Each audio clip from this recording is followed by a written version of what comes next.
नमस्कार दोस्तों, ब्लडी सत्य के आज के इस एपिसोड में मैं आप सभी लोगों के सामने लेकर आ गया हूं एक आदमखोर पिशाच की कहानी, जिसने एक परिवार, हंसते खेलते परिवार को पूरी तरह से बर्बाद करने की कोशिश की। लेकिन साथ ही साथ माता इडाना की भी एक कहानी। माता इडाना एक ऐसी माता जिन्होंने अग्नि स्नान की मदद से कई लाखों लोगों का उद्धार किया है और इस परिवार वालों का भी उद्धार किया। कहानी में आगे बढ़ने से पहले, ये भूतिया कहानी डिस्कस करने से पहले मैं आप सभी लोगों को बताना चाहता हूं कि आखिर कौन है माता इडाना, कहां पर है इनका मंदिर और ये क्या चमत्कार दिखाती हैं दोस्तों। और उनके बाद मैं बताऊंगा वो दिल दहला देने वाली कहानी जो कि उस परिवार वालों के साथ बीती और उनका हंसता खेलता परिवार एक सदमे के मंजर में चले गया। तो आइए शुरुआत करते हैं माता इडाना के हैरान कर देने वाली सच्ची दास्तां के साथ अपना ये वीडियो।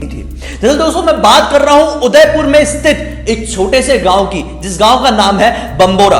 बंबोरा में इरावली के पहाड़ियों के बीच में स्थित है माता इडाना का मंदिर। माता इडाना एक ऐसी माता है जो कि समय समय पर अग्नि स्नान करती है। सुनकर हैरानी हो रही है ना, मैं आप लोगों को पूरी डिटेल बताता हूं। ये जो आप लोगों को तस्वीर दिखाई दे रही है, इस तस्वीर को देख के आप साफ साफ समझ सकते हैं कि इस मंदिर में आग लगी हुई है। ये आग की जो लपटें होती है वो कई बार इतनी ज्यादा, इतनी भयंकर होती है कि आसपास के पेड़ों को भी नुकसान पहुंचता है। मंदिर के अंदर जितना भी श्रृंगार चढ़ाया जाता है, जितना भी प्रसाद चढ़ाया जाता है, जो कुछ भी मंदिर के अंदर स्थित रहता है, वो अपने आप जलकर ध्वस्त हो जाता है। लेकिन विश्वास मानो, ये हजारों सालों से वहां पर हो रहा है, लेकिन आज तक मंदिर के अंदर स्थित माता की मूर्ति को इतनी सी आंच तक नहीं आई है। ये कैसे पॉसिबल है दोस्तों? मैं बिल्कुल सच्ची घटना बता रहा हूं। इडाना माता एक ऐसी चमत्कारी माता है जहां पर कोई भी लकवाग्रस्त इंसान, खासकर जिसको पैरालिसिस हुआ रहता है, वो अगर यहां पर विजिट करता है तो जरूर ठीक होके आता है। ये लाखों लोगों का दावा है कि उन लोगों को पैरालिसिस था, वो यहां पर गए हैं, कुछ समय ठहरे हैं, माता के अग्नि स्नान का दर्शन किए हैं और वो ठीक होकर आए हैं। यहां पर माता की मूर्ति किसने विराजमान की, कैसे विराजमान की, इसकी कोई जानकारी किसी को नहीं है। माना जाता है कि यहां पर माता की मूर्ति स्वयं प्रकट हुई है। आसपास के इलाके के जो रजवाड़े परिवार हैं वो माता को कुलदेवी मानते हैं और आज तक ये कोई भी पता नहीं लगा पाया दोस्तों, कोई भी नहीं। ये हजारों सालों से हो रहा है। मैं फिर से कह रहा हूं, यहां पर कैसे आग लगती है और कैसे बुझ जाती है, आज तक कोई समझ नहीं पाया है। ज्यादातर लोगों का यह मानना है कि साल में एक ही बार होता है और बहुत सारे लोग ये मानते हैं कि जब भी माता प्रसन्न होती है इस मंदिर में आग लग जाती है और मंदिर के अंदर की मौजूद सारी चीजें जल जाती है। चाहे भक्तों ने जो कुछ भी माता के लिए लेके आए हो वो सब कुछ जल जाता है और फिर वापस से सब कुछ माता के लिए सजाया जाता है, सब कुछ ठीक किया जाता है और फिर से ये घटना अपने आप को समय समय पर दोहराती है। इस मंदिर में एक और हैरान कर देने वाली यह बात है कि इस मंदिर के अंदर एक भी पुजारी नहीं है। माना जाता है कि जितने भी भक्त यहां पर विजिट करते हैं वो सारे भक्त माता के सेवक होते हैं। माता के मंदिर से जुड़ी हुई है एक और हैरान कर देने वाली सच्ची भूतिया कहानी जो मैं आज आप लोगों के सामने लेकर आ गया हूं। यह कहानी है लकेश नाम के आदमी की, जो कि उत्तर प्रदेश के एक छोटे से गांव का रहने वाला था। लकेश जो अपनी आम जिंदगी जी रहा था, एक टीचर था, वो अपने स्कूल में पढ़ाने जाया करता था। उसका जो स्कूल था वो उसके घर से 15-20 किलोमीटर की दूरी पर था। दरअसल वो जो स्कूल था वो बीहड़ वाले इलाके में था, बहुत छोटे इलाके में था, इसलिए लकेश अपने परिवार वालों के साथ उस गांव में नहीं रह सकता था। वो दरअसल हमेशा अपने स्कूल जाने के लिए एक शॉर्टकट का यूज करता था, लेकिन जब कभी भी किसी को यह बात पता चलती थी कि लकेश उस शॉर्टकट की मदद से अपने स्कूल जाता है तो वो लोग लकेश को जरूर टोकते थे, क्योंकि लोगों का यह मानना था उस इलाके में कुछ डायने रहती है जो लोगों के ऊपर काला जादू करती है और कई बार लोगों की जान ले लेती है। लकेश इन चीजों पर विश्वास नहीं करता था। उसके लिए इंपॉर्टेंट अपना स्कूल और अपना परिवार था, वो बस इसी चीज को इंपॉर्टेंस देता था। एक अमावस की रात थी, लकेश के पिताजी के मन में बहुत ही भारीपन था। लकेश के पिताजी कहते हैं कि बेटा, मेरे मन में बहुत ही अजीब सा फील हो रहा है, तो एक काम करना, कल जब सुबह स्कूल जाएगा ना, तू उस रास्ते से बिल्कुल भी मत जाना बेटा, मैं तेरे से एक रिक्वेस्ट कर रहा हूं, तू नॉर्मल रास्ता अपनाना, किस बात की जल्दी, थोड़ा जल्दी निकल जाना। लकेश भी सोचता है चलो पिताजी कह रहे तो मैं मान लेता हूं बात। सुबह ना जाने कैसे उनके घर के सामने बिल्ली मरी हुई मिलती है। ये सब लोग बहुत ज्यादा हैरान हो जाते हैं कि यहां पर बाऊजी ने ऐसा पिछली रात को लकेश को कहे थे कि वो पुराना रास्ता मत आजमाना, मेरे मन में घबराहट हो रही है, और आज सुबह से ही हम देख रहे हैं कि हमारे घर के बाहर बिल्ली मरी हुई है। सब लोग बहुत परेशान थे।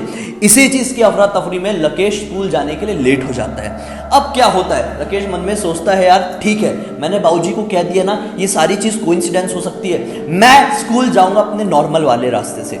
लकेश स्कूल जा ही रहा था कि अचानक से उसके सामने ना एक काले रंग का भैंसा आ गया और वो उस भैंसे को देखकर अपनी गाड़ी को कंट्रोल नहीं कर पाया और उसकी गाड़ी बहुत बुरी तरह से स्लिप हुई। उसकी गाड़ी स्लिप होने की वजह से वो वहीं पर बेहोश हो गया। जब उसकी आंखें वापस से खुली तो शाम का वक्त हो चुका था। वो बहुत ज्यादा परेशान हो गया कि मैं स्कूल नहीं जा पाया। और सबसे ज्यादा हैरान होने वाली बात यह थी कि सुबह से लेकर शाम तक लकेश यहीं पर पड़ा रहा और आने जाने वाले लोगों ने उसकी मदद तक नहीं की, जबकि आसपास के गांव के सारे लोग उसे जानते थे क्योंकि वो काफी समय से वहां पर पढ़ा रहा था। लकेश मन में बहुत ज्यादा घबरा जाता है कि मेरे साथ क्या हुआ है, क्लियर नहीं हो पाता है। वो अपनी गाड़ी उठाता है, शाम का वक्त हो चुका था, उसे पता था कि 5 साढ़े 5 का टाइम हो रहा है। वो अपने घर की तरफ बढ़ जाता है। अब घर वालों ने चिंता क्यों नहीं जताई, क्योंकि उन लोगों को लगा कि लकेश तो अपने स्कूल पहुंच गया। जब लकेश अपने घर पे पहुंचा तो घर का माहौल एकदम गंभीर था। मतलब पिताजी बहुत फूट फूट कर रो रहे थे।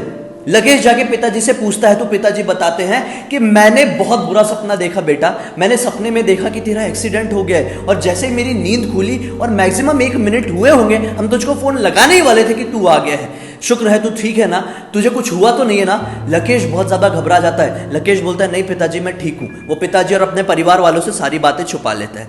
अब लकेश सोने के लिए चले जाता है। सोने के लिए जाता है, सब कुछ नॉर्मल था जब तक। अगली सुबह जब उसकी वापस से नींद खुलती है, मतलब उसके लिए तो वो अगली सुबह थी, लेकिन लोगों के लिए 3 दिन बीत चुके। लकेश बहुत ज्यादा हैरान था कि आखिर वो 3 दिनों तक ऐसे कैसे सोते रहा, ये क्या हो गया उसकी जिंदगी में। अब जब उसने लोगों से ये चीज खोद कर पूछने की कोशिश की, तब लोगों ने बताया कि उसका बिहेवियर उस रात को सोने के बाद बहुत ज्यादा खराब हो चुका था। वो सभी लोगों का अजीब अजीब तरह से नाम पुकार रहा था और जब भी कोई उसके पास जाता था वो उसे काटने की कोशिश करता था, मतलब उसे खाने की कोशिश करने लगता था। मानो कि लकेश के अंदर एक आदमखोर पिशाच आ चुका था। वो बहुत ज्यादा आक्रामक हो गया था। उसने अपने पिताजी के ऊपर हाथ भी उठाया था। किसी को कुछ समझ में नहीं आ रहा था। उसके परिवार वालों ने पहले डॉक्टर्स का सहारा लिए, उसके बाद कुछ झाड़ फूक करने वाले, कुछ तांत्रिक और कुछ पुजारियों को भी घर पर लेकर आए। अच्छी तरह से जांच करने के बाद कुछ जानकार लोगों ने यह बताया कि पॉसिबिलिटी है कि लकेश उस रास्ते से उस दिन गया था और उसके साथ कुछ हो गया है। और ऐसा ही कुछ हुआ था। लकेश ने इसकी जानकारी नहीं दिया था। अब 3 दिन बाद लकेश नॉर्मल तो हो चुका था, लेकिन ये समझ नहीं पा रहा था कि मेरी जिंदगी में ये बीत क्या गया है। वो उस रात को फिर से सोने के लिए जाता है, पूरा दिन नॉर्मल व्यतीत करके, और जब अगली सुबह उठता है तो लकेश का आधा शरीर पैरालाइज हो चुका था। आम जिंदगी जीने वाला एक आम इंसान केवल 45 साल की उम्र में कैसे पैरालाइज्ड हो गया, ये उसे बिल्कुल भी समझ में नहीं आया और ना ही परिवार वालों को समझ में आया। काफी समय तक इसका डॉक्टर से इलाज कराया गया, लेकिन ये ठीक नहीं हुआ। और फिर आखिरकार इनके परिवार में इनके दूर के रिश्तेदार किसी काम से आए और उन्होंने इनके परिवार वालों को माता इड़ाना के मंदिर के बारे में बताया और साथ ही साथ ये भी कहा कि अगर आप लोग यहाँ पर विजिट करते हैं और लकेश ने एक बार अपनी आंखों से माता इड़ाना के अग्नि स्नान को देख लिया तो लकेश की हालत जरूर ठीक हो सकती है। ये पूरी पॉसिबिलिटी है। घर वाले सभी पैतरे अपना चुके थे, लकेश की हालत ठीक नहीं हो रही थी। ये बात को बहुत टाइम बीत चुका था, इसलिए परिवार वालों ने सोचे कि एक बार जाके देखते हैं, मंदिर के दर्शन करेंगे। वो वहां पर गए। काफी समय तक, अप्रॉक्स 15 से 20 दिन तक वहां पे एक होटल रेंट पे लेके रहे हैं। और फिर जब उन्हें जानकारी मिली कि किस्मत से माता ने अग्नि स्नान किया है, तो वो लोग माता के दर्शन करने के लिए पहुंचे, उस अग्नि स्नान के दर्शन करने के लिए पहुंचे। और विश्वास नहीं मानोगे, ये दर्शन करने के ठीक 1 हफ्ते बाद लकेश का लकवा, लकेश के आधे शरीर का पैरालिसिस ठीक होते आ गया। मतलब धीरे धीरे करके उसमें सुधार आने लगा और एग्जैक्टली 1.5 या 2 महीने बाद लकेश पूरी तरह से अपनी नॉर्मल जिंदगी जीने के लिए लायक हो गया दोस्तों। इसके बाद से लकेश के परिवार वालों की आस्था और श्रद्धा माता रानी के ऊपर बहुत ही ज्यादा बढ़ गई। और जब आज भी उनके परिवार वालों से यह बात की डिस्कस की जाती है तो उनके रोंगटे खड़े हो जाते हैं दोस्तों। यह पूरी कहानी लकेश की बेटी अवंतिका ने मुझे इंस्टाग्राम में लिख भेजी है। अगर आप लोगों को यह कहानी अच्छी लगी है, माता रानी का यह चमत्कार हैरान कर देने वाला लगा है, तो इस वीडियो को लाइक जरूर कर देना, अपने परिवार वालों के साथ जरूर शेयर करना, ताकि आपकी मदद से दूसरे लोगों का भला हो सके। कोई परेशानी से जूझ रहा हो तो ठीक हो जाए यार, दूसरों का भला होगा तो आप लोगों का क्या बिगड़ जाएगा, आप लोगों को दुआएं मिलेगी। मुझे पहली बार देख रहे हैं तो इस चैनल को सब्सक्राइब करके बेल आइकन दबा के ऑल के ऑप्शन में क्लिक करना, क्योंकि इसी तरह के हैरान कर देने वाले की वीडियो आप लोगों के सामने रेगुलरली लेके आते रहता हूं। इंस्टा की लिंक वीडियो के डिस्क्रिप्शन बॉक्स में क्लिक करके डायरेक्टली वहां पर पहुंच जाना। चलिए कल फिर से मिलते हैं, तब तक के लिए बहुत बहुत धन्यवाद। आपका दिन शुभ हो।